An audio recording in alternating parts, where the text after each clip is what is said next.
Ukitaka bwana ustajabu ya Musa na usiyaone ya Firauni, hudhuria hii mikutano ya hawa wanaojiita walokole.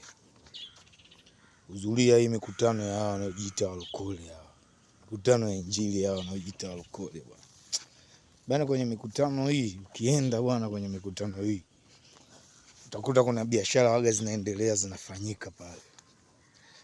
Biashara ya leso ya upako, biashara ya maji ya upako, biashara ya udongo wa upako, maji ya upako biashara, leso ya upako biashara, udongo wa upako biashara, mafuta ya upako biashara. Sasa jamani, tuulizane jambo moja ambalo liko wazi tu. Yesu Kristo aliuza nini cha upako?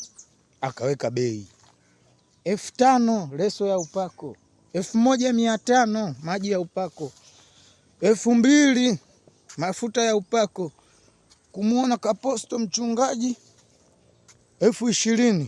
Jamani, Yesu aliweka fee kwenye nini?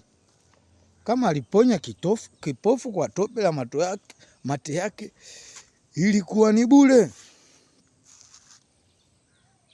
Yesu aliuza nini? Acheni hizo.